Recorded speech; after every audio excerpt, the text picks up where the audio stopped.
So once you've decided kind of how you want to integrate prayer into your community, the next thing is just kind of how to prepare that space for prayer.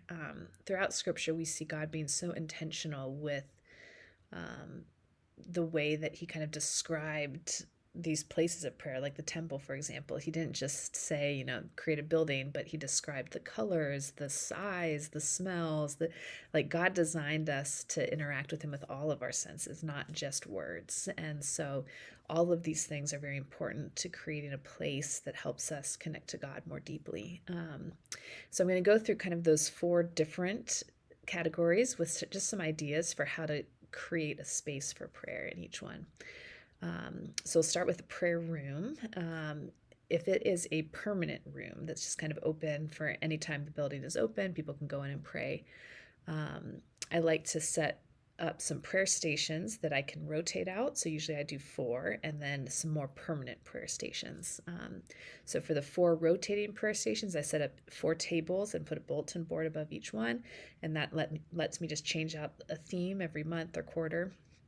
But then I also have some permanent prayer stations in the room. So some of the other stations I've like to put up kind of two dividers to kind of create a place for private prayer, so people can go behind the dividers if there are other people in the room and they want somewhere to kind of be on their own with God. I like to set up an art station where people can just draw whatever. I put an easel and some canvases and paint, and they can just paint whatever they want and kind of set it out to bless others or take it home with them.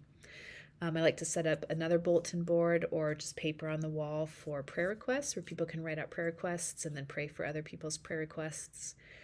And then I like just kind of I put out like a long sheet of paper, usually on the ground, or I hang it up on the wall, and just say, write out your prayers to God. And I'll usually put a little subtitle underneath it, like write out scriptures that come to mind, song lyrics, draw a picture, whatever you feel like God's putting on your heart. And that space always becomes just like a really beautiful, almost like graffiti board that I'm encouraged by, that people can walk by and read and look at. And so I kind of rotate out those stations as they fill up, but they're more permanent places in the room. I've also done like a kids corner in a permanent room where there's little supplies set out for kids. We have some resources on our website for that. And other ideas would be to set out some instruments. If somebody wants to play piano or play guitar, they can do that. Having a cross with like some things to kneel in front of it to let people just kind of, again, like lay like a nice mat with some pillows or a big carpet so they can kneel and pray, and that as well is helpful. And then also taking in consideration things like lighting music is helpful. So dimmer lighting, warmer lighting, more like lamps instead of like bright, sterile overhead lights. And then like having quiet, reflective music in the background. You can do that with just a CD player, is easy if it's a permanent room. So those are some ideas. If you're doing it as like a pop-up event where it's like open, the prayer room's open from 8 to 1, you can set up the room similarly, but then also consider maybe having some live music during that time. So we've done this with just a keyboard, and somebody just sits and plays and sings, and having people rotate out every hour, a new musician, that just adds a real sense of life to the room in addition to the prayer stations. And then, when we do the pop-up prayer events, we also tend to have like somebody from the prayer team available to pray one-on-one with people if they want. So they kind of sit in a corner of the room and are there to pray. If you're integrating this into a service, I would say, start with a little talk, explain what's going to happen, send people out to go through the prayer stations, and then after 30 minutes or so, bring them back and have them share what God put on their heart, depending on the size of the group. That's always a really powerful time.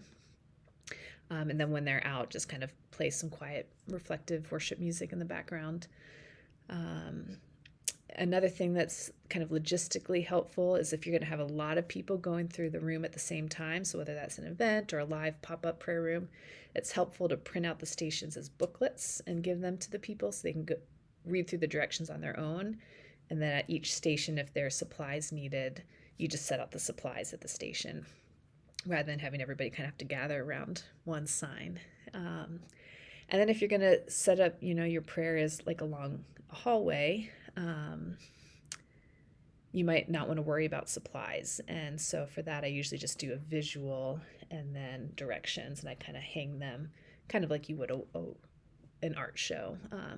If you do have supplies, maybe you'd have just very simple supplies on a table, one table for all 4 stations, to kind of keep it more condensed and a little bit simpler. So obviously with that one, you can't necessarily do music or lighting because it's a public place, but by having the visuals of the artwork next to each station, that still helps create an environment of prayer.